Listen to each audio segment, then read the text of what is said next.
Hello, my friends, and welcome back to part 3 of my 4-part series on solo female travel. In the first and second videos, I shared all about why you should definitely travel solo and how to actually plan a solo trip. In this third video today, I'm going to share with you 8 specific and actionable tips that you can use just to make sure you have the best experience on your solo journey. These tips are going to address all of those little considerations of a solo trip that you may or may not have thought about. I've been to 27 countries as of the filming of this video, and over half of the states in the United States. And I've picked up a few bits of wisdom over these times after making plenty of mistakes. Hopefully, these tips can help you avoid my own mistakes and help you feel more confident as you venture out into the world. I'm Sara Stilleke. I'm a scientist, and this 4-part series is all about how to travel the world solo. Before we get started, if you could take a second to like this video and subscribe to my channel, I would be very grateful. Now, without further ado, let's get into it. My first tip for a successful solo trip is to pack light. When you're traveling with other people, it's easy to say, "Hey, can you watch my bag real quick while I run to the bathroom?" But when you're traveling by yourself, you're going to need to keep all your own bags with you all the time. So it's beneficial to have the extra mobility that comes with packing light. I would recommend researching before you leave on your trip if there are any laundry facilities available to use, as this will enable you to pack lighter. And regardless of the laundry situation, I always try to pack more underwear than I will need for the trip, because this is definitely one thing you do not want to run out of. Another thing that I highly recommend for packing is to invest in some high-quality packing cubes. I really like the compression packing cubes from a company called Peak Design.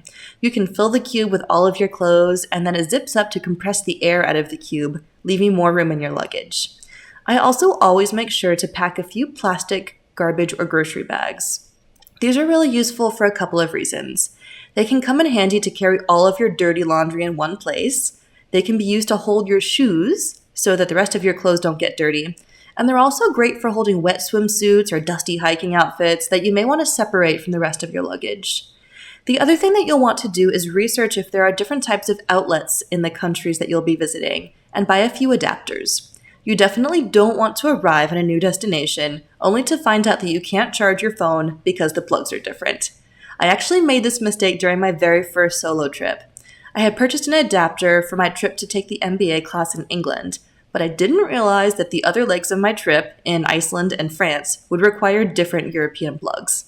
These are just some of the little things that you can plan ahead of time to save yourself a lot of stress when you arrive. My second tip also relates to packing and luggage, and that is to plan ahead of time how you will actually be traveling with your luggage. If you're traveling by airplane, will you be carrying on your luggage or checking the bag? I recommend trying to fit everything into a carry-on because you'll have better control over your luggage and reduce the chances of the airline losing your bag. When you do carry your bag on, though, you also need to make sure that you don't pack any sharp objects and are following the rules about bringing liquids on board. You will also want to do a little research ahead of time to find out your airline's policy on baggage. More and more airlines, especially budget airlines, charge an extra fee to bring your bags on board. You can save yourself the nasty surprise of extra baggage fees, and usually end up paying less overall by checking this ahead of time and paying for any bags. I also personally invested in a few Apple AirTags. I think they cost like $25 or $30 each, and I put one in each of my bags just in case something does get lost. This way you can travel with extra confidence, always knowing where your baggage is in case you ever do need to check your bag. Tip number 3 is all about money. If you're traveling to a different country, be sure to research ahead of time if they use a different type of currency. There is a free phone app that I use called Currency Converter, which helps me translate any other currency to my own, so I understand how much I'm paying for things.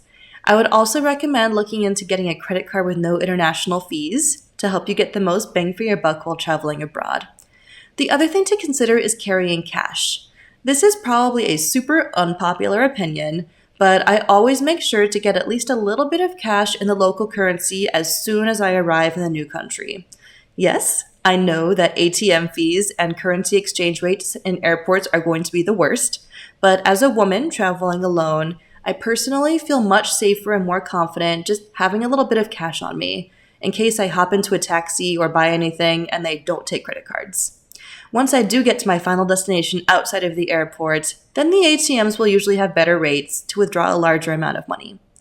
Another tip on money is to keep it in a few different places, just in case. I usually travel with one debit card and 2 credit cards, as well as some cash. Then I walk around with one card in my bag, the other in my hotel room, and the other safely tucked away inside my bra. I don't know if anyone else does that, but I do that all the time. I've thankfully never been pickpocketed on any of my trips, but if it were to happen, I feel confident that I would still have access to money. My final tip on money is to research the tipping culture of your destination. Here in the United States, I'm used to tipping 15 to 20% at restaurants just as a standard practice. But if you go to other countries, it may be customary to tip a little bit less, or sometimes not at all. Doing a little research on this ahead of time will help avoid those awkward situations around tipping. Tip number 4 for solo travel is to make sure your phone works no matter where you are. If you're anything like me, you use your phone for absolutely everything, and I feel a little bit naked and nervous when I don't have it with me. I can tell you from experience that this feeling will be amplified when you get to a new country. You might need your phone to order an Uber, or pull up a map to look for your destination, or to look up the public transit schedule. I personally think it's super important to make sure your phone will work before you even leave on your trip. Fortunately, there's a few options for this. You can buy a new SIM card for your phone before you go, but lots of big service providers will actually offer an international day pass, something where you pay like a $10 a day fee for data coverage. I think this fee is so worth it because of how useful it is to have a phone while traveling.